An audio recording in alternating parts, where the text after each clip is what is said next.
After 25 years of waiting, MotoGP officially returned to Indonesia. Its first Indonesian Grand Prix for 25 years, and it was certainly worth the wait, even if we had to wait a little bit longer this afternoon with a 75-minute delay to the Grand Prix earlier on today. But we did get underway in the end in wet conditions. My name is Lewis Suddaby. Joining me to break down all the action from this Indonesian Grand Prix is Sarah Crafar. A Grand Prix won in the end by Miguel Oliveira and KTM. What a start to the season that KTM have had after what looked like a pretty difficult pre-season. Certainly at the first test in Sepang, they've certainly got their act together with a second place for Brad Binder at the opening Grand Prix of the season, and then a victory in wet conditions for Miguel Oliveira today.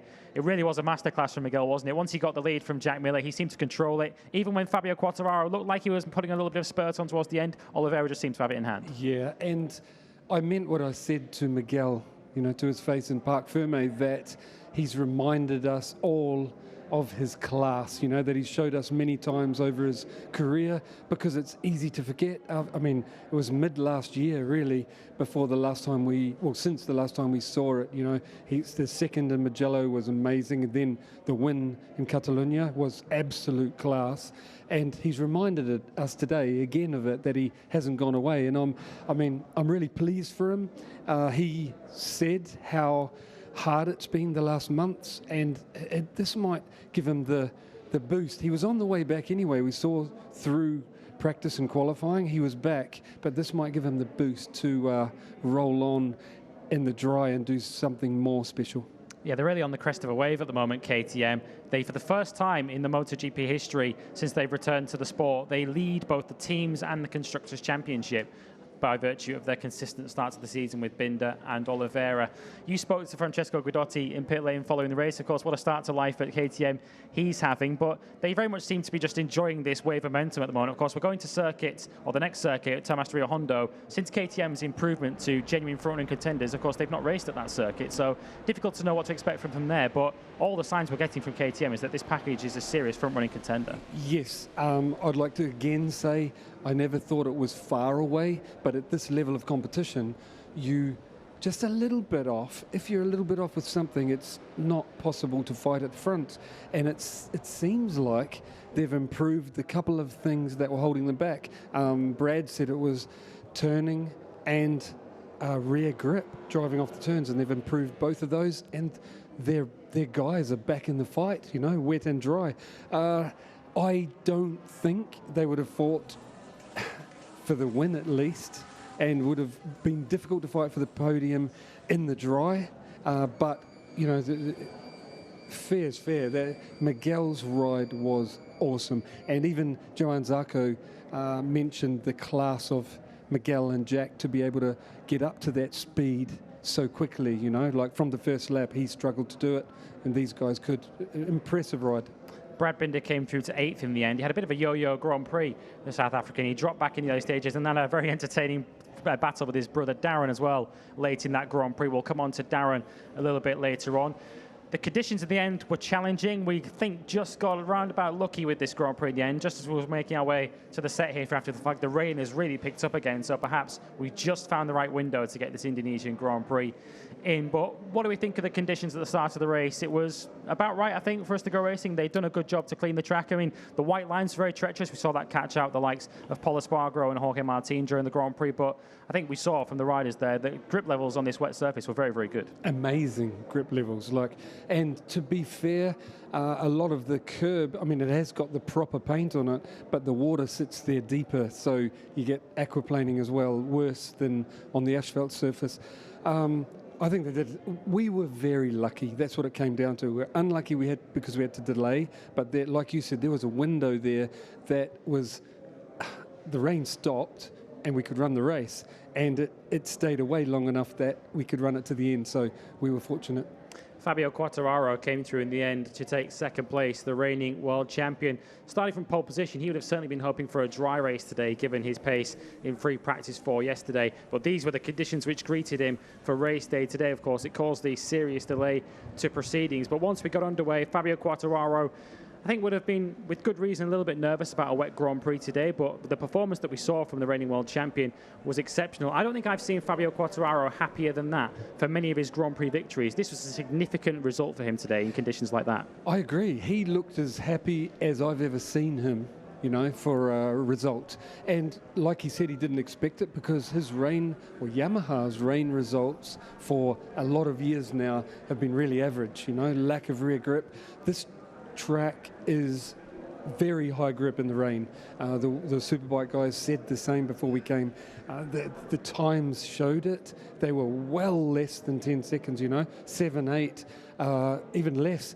Higher than dry times, so that the grip level's amazing in the wet, and I think that helped the Yamaha's problem in the rain, and because it's clearly not Fabio's problem, and he could show what he could do in the rain, and super happy. Well, our colleague Matt Birt is ready to bring us the reaction from the top three finishers today. It was a masterclass from Miguel Oliveira here in Mandalika. Matt Birt is ready to talk to the winner.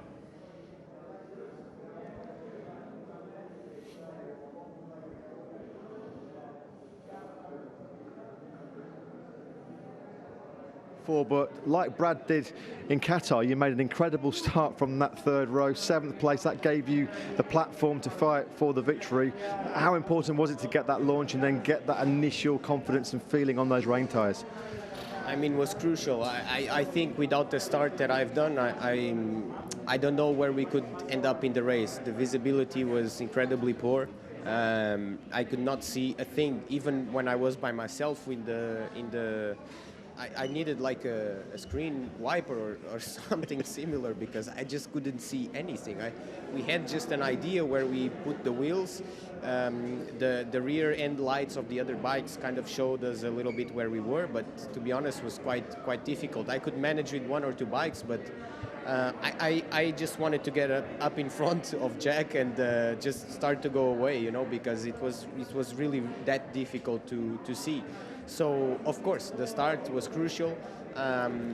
Then to keep the pace and see the limit of the bike and keep hitting the same marks, the same lap time was was key to a good race and to keep the pace at the end. I was afraid that my tires could overheat a little bit by the end and that I hadn't margin to push again. But fortunately, I have enough gap to then Fabio, so that was perfect. We know how strong Jack Miller is in these conditions. I mean, how much of a useful reference was he in those early laps for you to assess the conditions and just assess where you were at compared to him, and then understand where you could push and attack?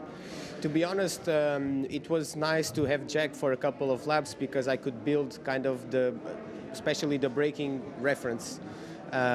Jack was braking a little bit later than me, and so I understood immediately how far could I go without taking a lot of risk or without running in wide.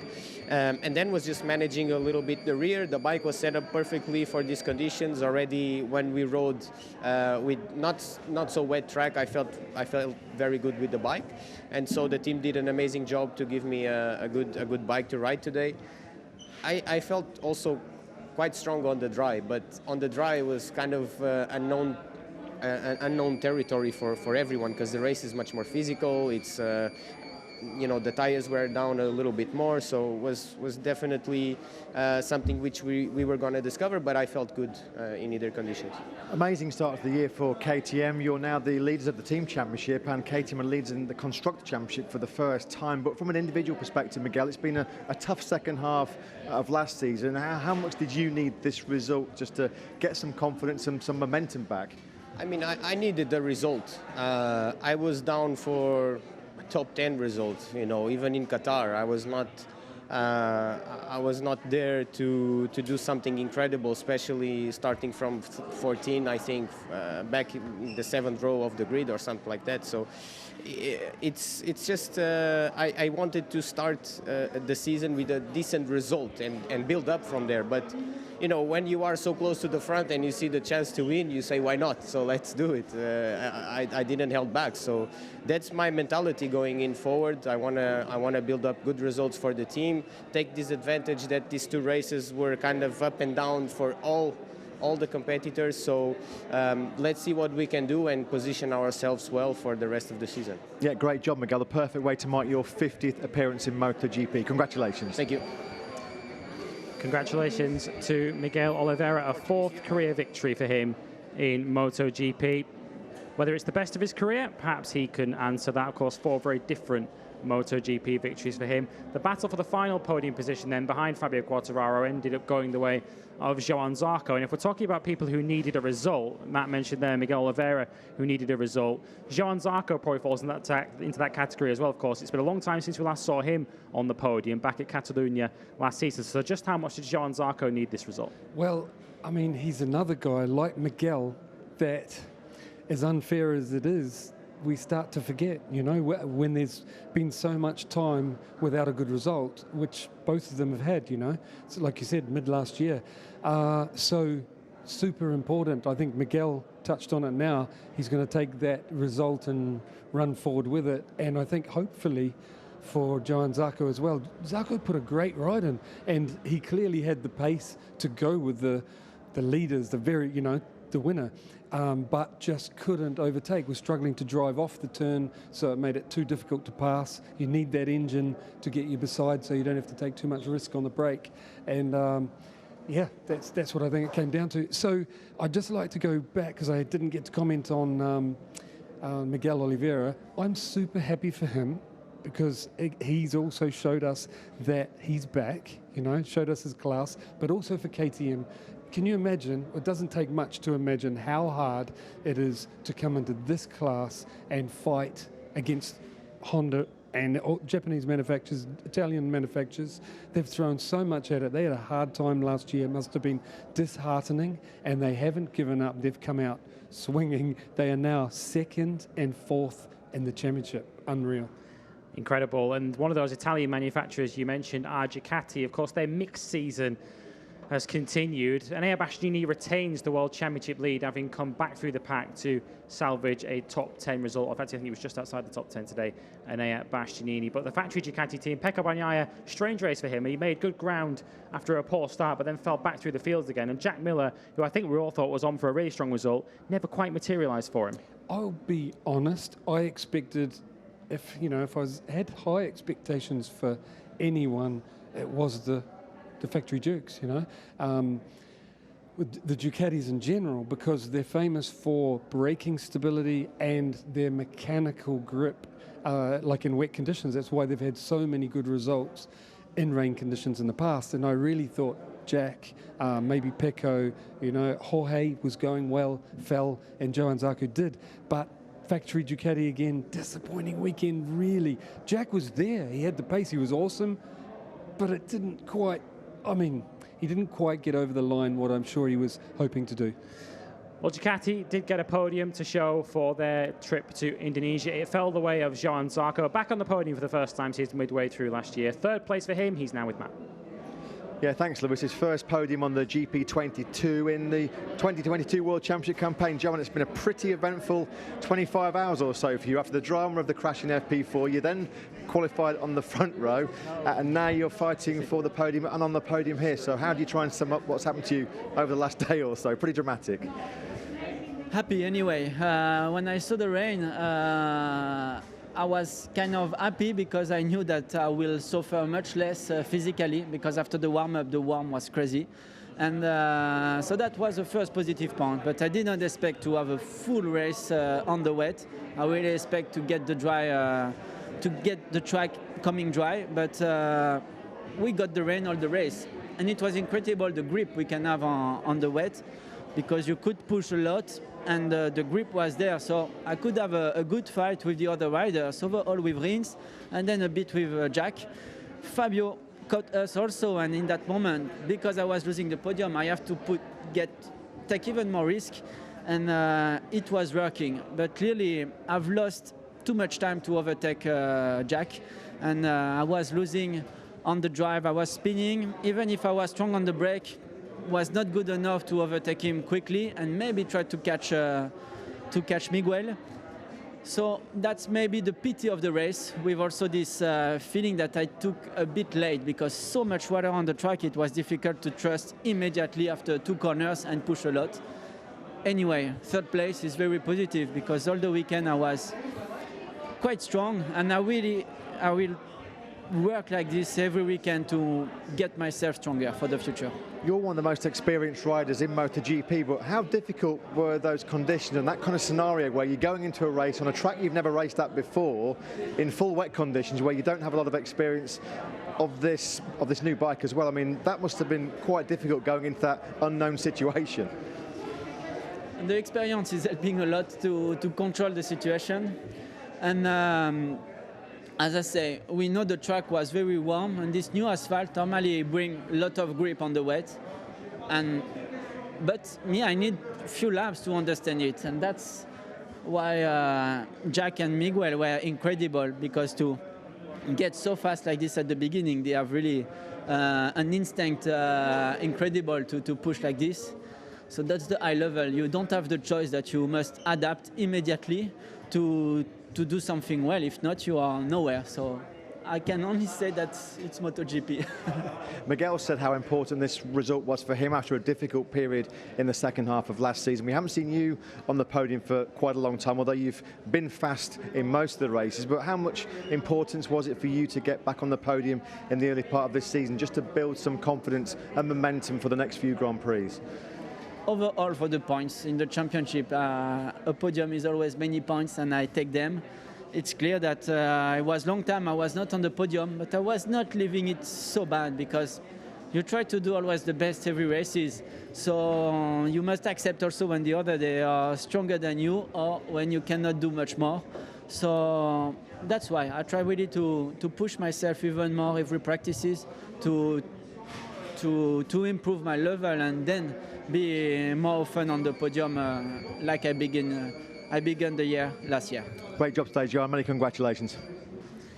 Thanks to Matt Birt. Speaking to Johann Zarco, one of the stars of the day. We'll hear from second placed Fabio Quartararo very shortly. As we've already talked about, a key result for Johann Zarco as he returns to the podium for the first time since Catalonia last year. Let's talk about some of the other stars of the race, though.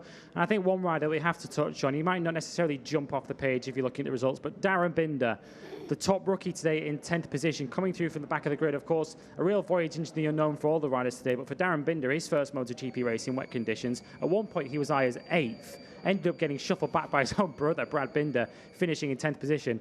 What a performance from the rookie. I completely agree. And now in 2 different conditions, completely different conditions. Qatar, he was top rookie. And then to turn up his first time in the wet and fight through to 8th was truly amazing. And he only got bumped back to 10th through a pure scrap, wasn't it? But from his brother, Brad said to him when he came to MotoGP, see you on the brakes. And he meant it, you know.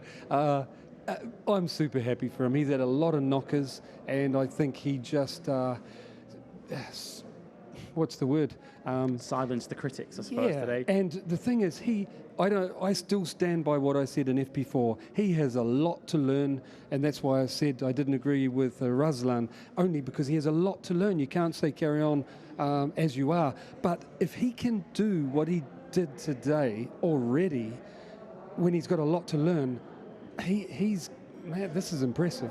Well, there'll be a real competition, won't there, for happiest Yamaha rider at the end of today. Darryn Binder in 10th place, his best result in his fledgling MotoGP career. But Fabio Quartararo seemed overjoyed with second place today. Let's hear just how he feels at the end of the day. Pole position, second place, and his championship defence is up and running. He's talking to Matt. Yeah, thanks very much, Lewis. A World Champions ride from the reigning world champion Fabio. It's turned out to be a great weekend for you here in Mandalika. Fastest on Friday, on pole position, and in really difficult conditions. A difficult situation after a long delay. Never ridden this circuit in the rain before. We saw how much it meant to you, those 20 points. You celebrated that like a win, didn't you? Yes, feel like a win, because you know I never been on the podium on a full wet race. I've been in Le Mans, but was flag to flag.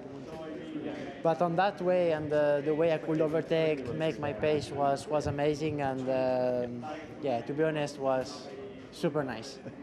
Because it was not easy, you know. I was in the box, then a lot of time waiting, I took off my leather, and then basically 8 minutes before to go, they say was opening. So I changed super fast, and I've been on the grid. I was a little bit stressed, but finally we managed to get a really good result.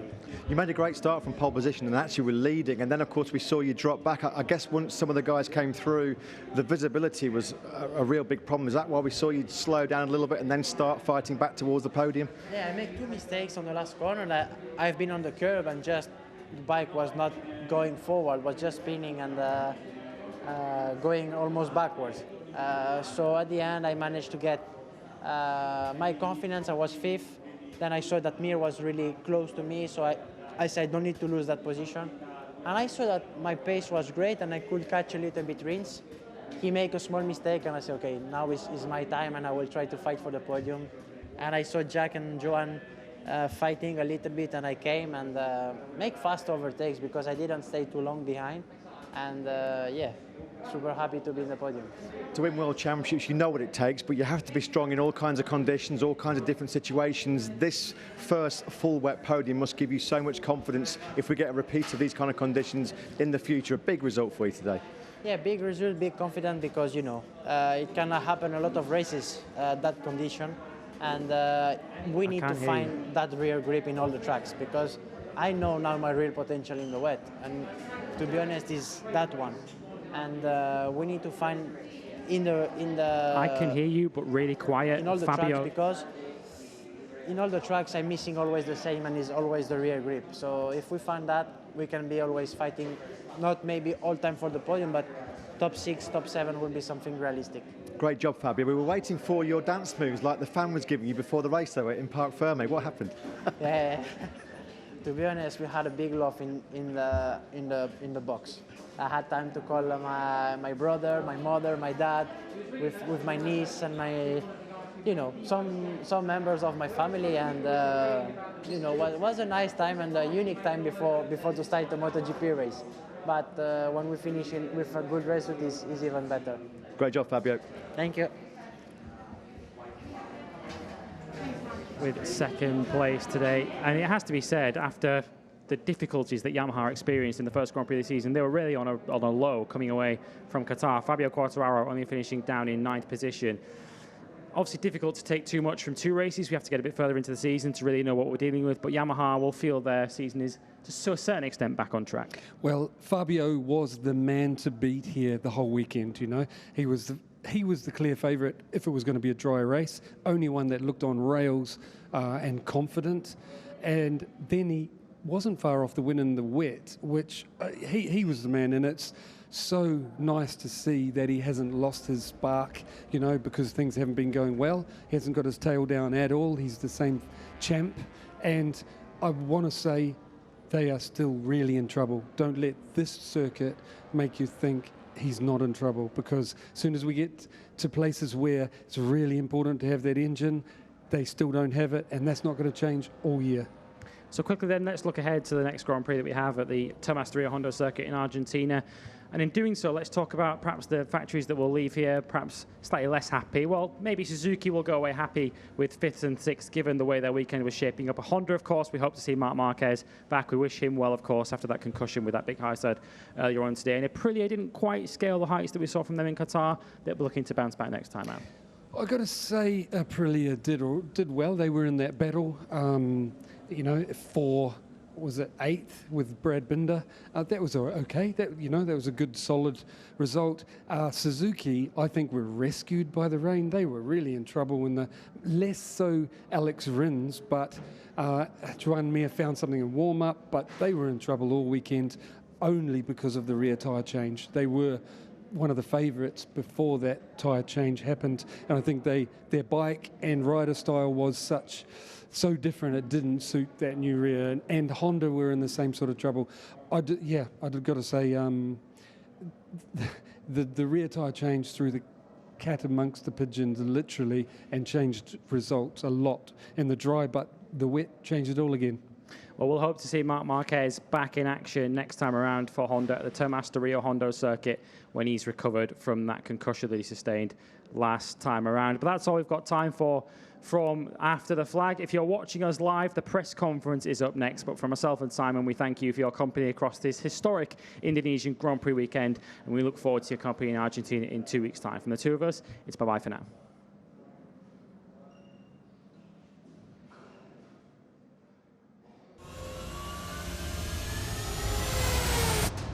The red light comes on and we are underway here. MotoGP action underway in Indonesia. Storming start from Miguel Oliveira. Quartararo, the pole man, gets the whole shot. Quartararo leads this Grand Prix as Miguel Oliveira powers his way out of the final corner and eases past Fabio Quartararo. He's been picked up as well now by Jack Miller into turn one. Whoa! How on earth did he save that? Oh, that's Martin. Jorge Martin, then unfortunately, it's back-to-back DNFs to kick off 2022. Aleix Espargaro right in contention. Oh, there's three abreast into turn 12. This has been a brilliant recovery by Fabio Quartararo. The world champion's ride from the world champion. And that's just the opportunity Zarco needs. He'll have the inside now into turn 11, and that should be enough for him to move into third place finally. Miguel is the man in Mandalika. A famous win here for KTM in our first Indonesian Grand Prix in a quarter of a century. Really good second place there for Fabio Quartararo. Zarco does take third.